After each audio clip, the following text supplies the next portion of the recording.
penny-pinching Spedigue paid me a minuscule sum to be his butler for the night. I'm sure he's too cheap to have a butler of his own. Lord Fancourt's doing a great job pretending to be a lady. Anyway, if things disintegrate, I brought Lord Fancourt's dress clothes with me. Miss Brassett, can you fetch me a carriage? I'm leaving. Oh, I can't believe you left the dinner table right as old Spedigue was going to write a poem about you. Yes, instead of acting in a dignified manner, you're acting like some sort of old... Go on, say it, don't spare me. You can't say I'm drunk, although I should be. Yes, but Babs, you'd promised you'd help us. That was before she was here. Who? Miss Delahaye, the girl I told you The about. girl with Mrs. Butterscotch Smith, whatever her name Miss is. Butterscotch Smith's niece. That's the woman who took her from me. Oh, you gotta put an end to all of this, and it's your fault. Of all the ungrateful things to say. Oh, you're not going anywhere. Don't even think about it. I want to tell my girl what you guys have told your girls. I'm just as much in love as you two are. Well, keep it down. They might hear you. They're right over there. Was there ever such an idiot? No, there never was. Look at me. I'm a disgrace to my sex. And you can tell your girl to stop kissing me in front of the girl that I love. I can't stand it anymore. Be quiet. It's, you want to do this all. You guys are like babies. Where? Mommy, help me with Big Bad Mr. Spedigue. Shut up. Come sit down. Mr. Wickham, how is your aunt? We were afraid she might be ill. Oh, Auntie's just a bit bothered by the heat in the dining room. The heat? I found it rather cold. Oh, well, you see, that's what Charlie meant. His aunt is so used to the warm climate in Brazil that she's feeling rather hot in the cold, a sort of hot-cold heat situation, if you know anything about temperature, of course. Won't you try some of Auntie's smelling salts? They're so good. Oh, thank you, my dear. Auntie often gets like this. Oh, I hope Donna Lucia's all right. Yes, is she? Yes, Mr. Wickham says that she is often like this. Jack and Charlie, would you go please tell Mr. Spedigue that Donna Lucia's all right? Oh, he's very worried. Oh, yes, we'll look after her now. Well, the gentlemen seem to be having a good time, don't they? Gentlemen are so exciting, aren't they? Ladies are exciting too, you know. No. Oh, yes. Well, they're probably telling naughty stories. They often do that when we're not around, you know. Well, we can tell some good stories of our own. There are a few of Dom Pedro that I know. Oh, please tell us about Dom Pedro. I'm not fond of ridiculous stories. Perhaps Donna Lucia would like to tell us about Dom Pedro herself. Tom who? Dom Pedro Dalvadores, your late husband? Oh, yes, of course I remember his name. I just don't remember any of his, silly stories. Well, Dom Pedro was the kindest soul in all the world. Will Donna Lucia give me permission to tell the story? If I must, I must. Well, Dom Pedro found one of his servants drunk. So, Dom Pedro went up to the man, whom he did not recognize. Why was Dom Pedro drunk? No, Donna Lucia, the man did not recognize Dom Pedro. No, Dom Pedro never drank liquor. That's what makes this story so funny. Oh, so this is when I'm supposed to laugh. Ha ha, ha ha, ha. Oh, no, let Miss Beverly Smythe finish telling the story. So, Dom Pedro went up to the man and said, "What would Dom Pedro think if he saw you in this manner while you're supposed to be working?" And what did the man say? And the man said, and this is where it's so funny. Oh, so this is when I'm supposed to laugh. Ha ha, ha ha, ha. And he said, "Well, that's all right. Dom Pedro's often drunk like I am right now."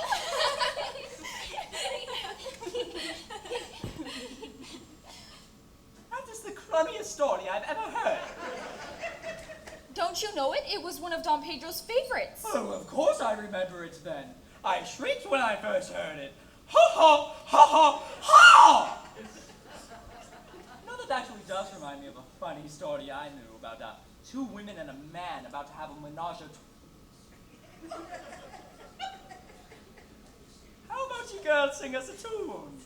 That fun one. Ha ha ha, whatever. Oh, I'm so out of practice. I don't want to.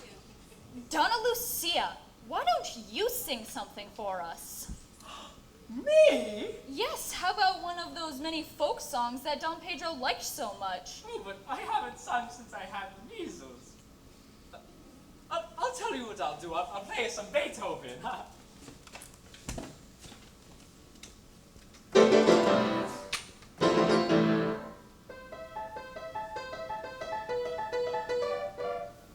Wonderful, Donna Lucia! You play the piano so well. Mrs. Brassett, could you bring out the cigars? Unless you ladies object. I like cigar. I mean, cigarette smoke or whatever would drive all the bugs away. Ladies, since it is so pleasant outside, could I entice you all to go out into the garden so Donna, Lucia, and I can be alone? Mrs. Brassett will bring you out cigars and drinks to the rest of you.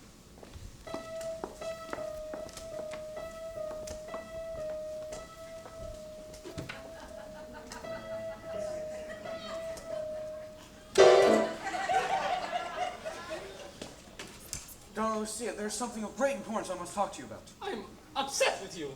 What have I done to displease you? You have not signed the letter of consent allowing Jack and Charley to marry Amy and Kitty as you promised. But there are more important matters to discuss. Nothing is of greater importance to me than the happiness of my nephew. Lucia, you were a puzzle, an enigma. How dare you! Until you sign the letter of consent, all is off between us. Very well. I will go to my study and draft the letter, but only if you make me the happiest man in the world and say we're engaged. I'll say whatever you want as long as you hand me that letter. Darling. Write the letter, write the letter, write the letter! Damn. At this rate, I'm going to be an old woman till I'm dead.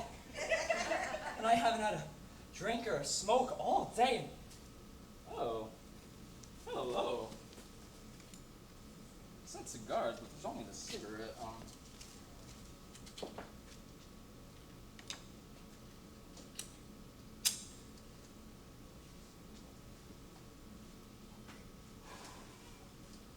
She's smoking.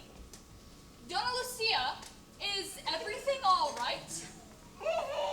Well, I found it quite cold outside. I'm sending Ella to get a wrap. Would you like one as well? Are you sure, Donna Lucia?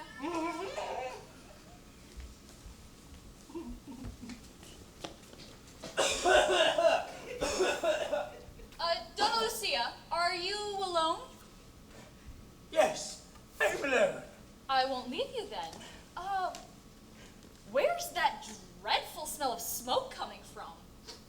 Oh, I was wondering the same thing. I'll go check. No, please. Donna Lucia.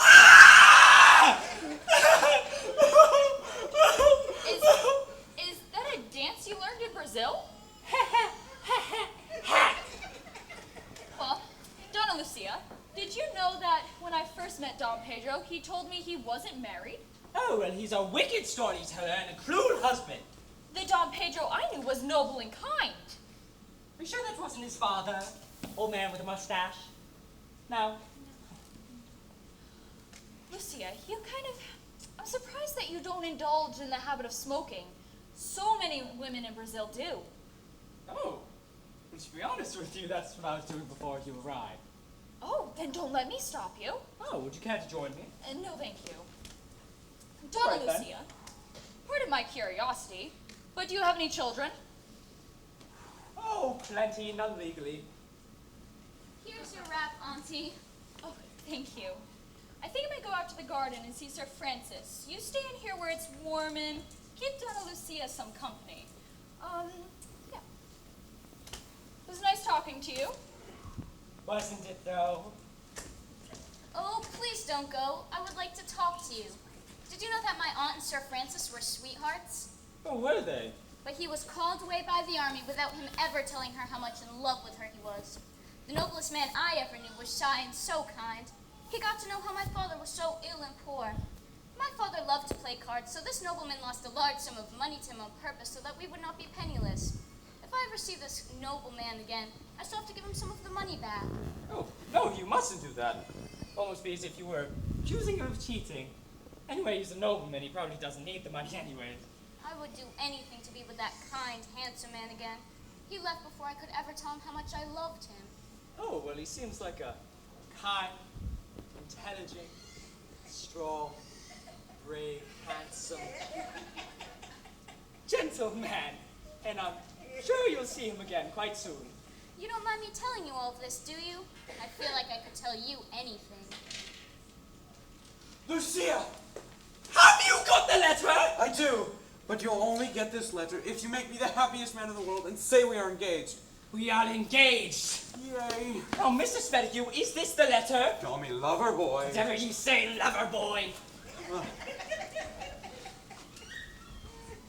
Mrs. Butterface, Sir Francis, congratulate me. I'm the happiest man in the world. Congratulations, Mr. Spedigue. I must go gather everyone around. Excuse me.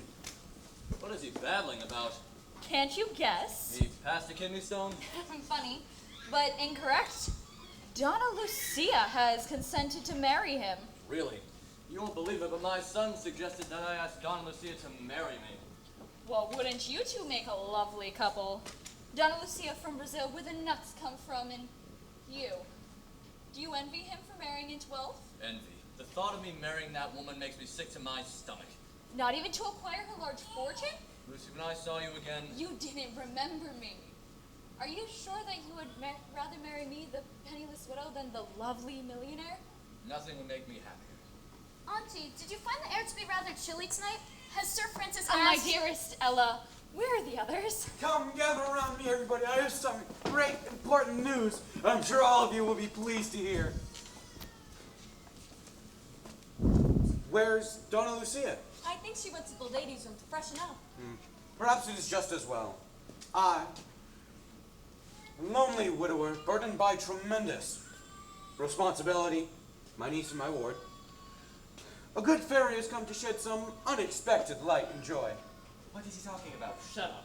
Under the good fairy's influence, I have consented to the engagement of my niece and my ward to Sir Francis and Sir Chesney.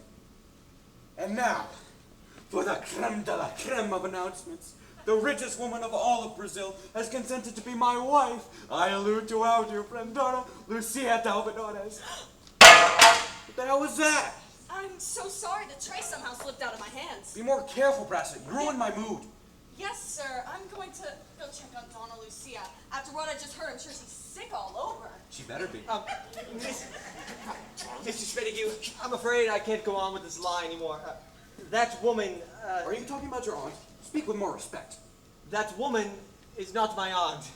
Not your aunt. What do you mean? Well, I love Amy far too Never sincerely. mind that. Explain what you mean. Let me explain this. I don't want to hear it from you. I wish to hear it from Mr. Wickham.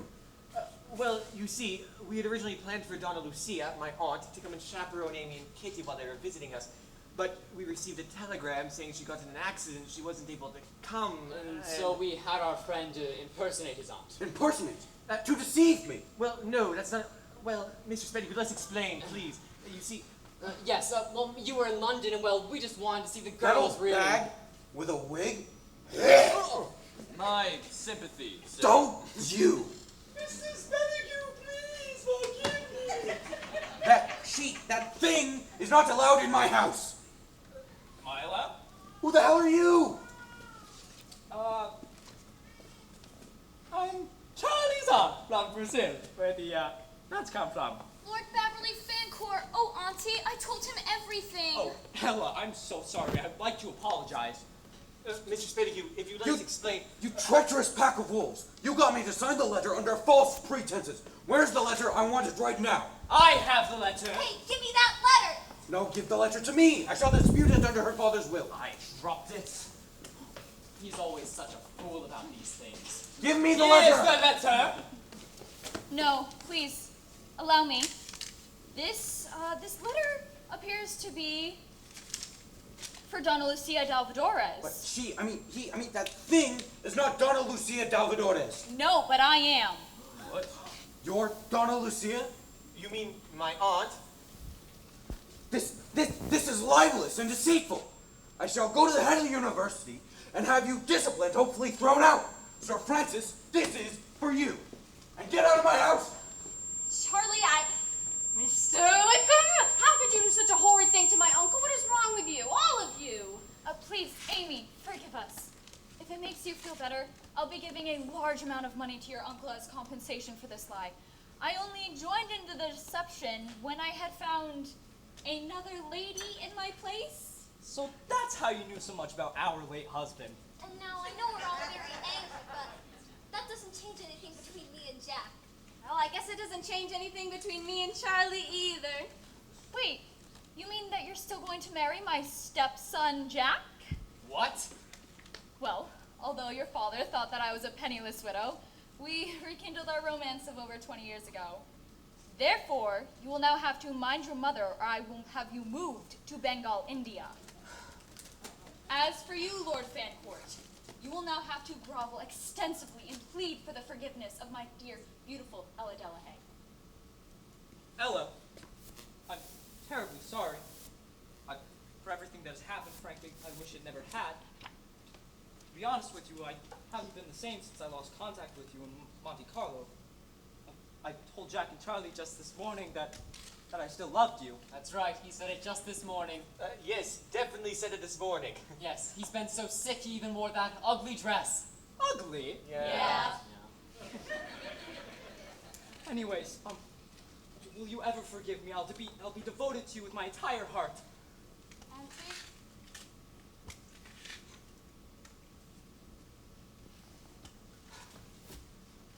Jack, I still have the letter. If either of you boys ever deceive these girls again, I will have you shipped off to the South Pole to freeze for the rest of your lives.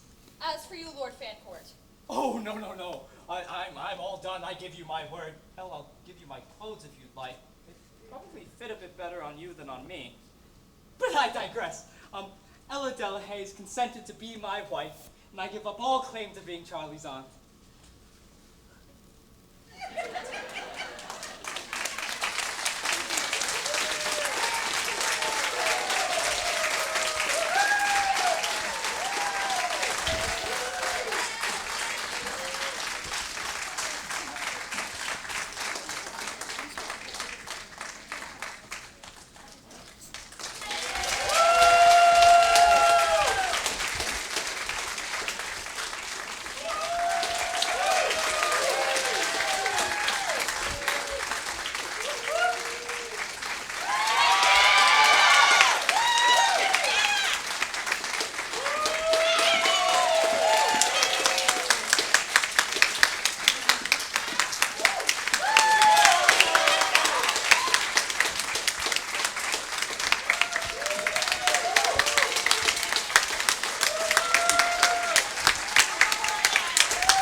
Dr. Eugene, the Hancock Lumber Company, and so many other wonderful people that have sponsored us. This was very weird with pandemic. We were dragging it out, hoping that we could get a live performance, because this is what's fun.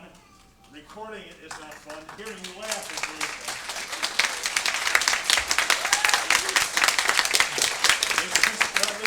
Miss Bradley, would you come out here?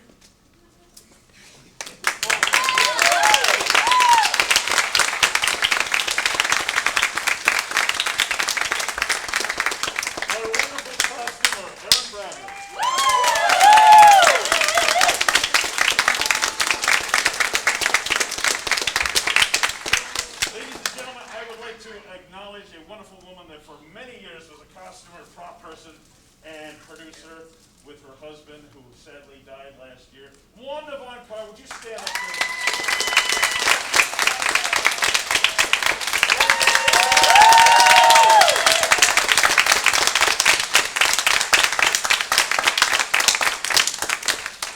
This is bittersweet so for me. I have decided after 20 years that I am no longer going to be doing the drama here at the high school. I still will be doing the choral music, so it's a bittersweet show for me.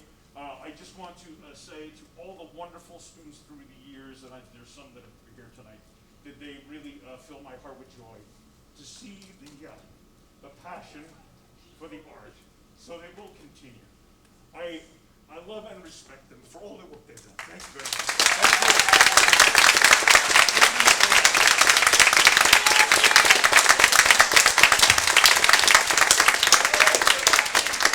Ladies and gentlemen, if it weren't for you, this would not be enjoyable, and it wouldn't happen. So thank you very much for coming.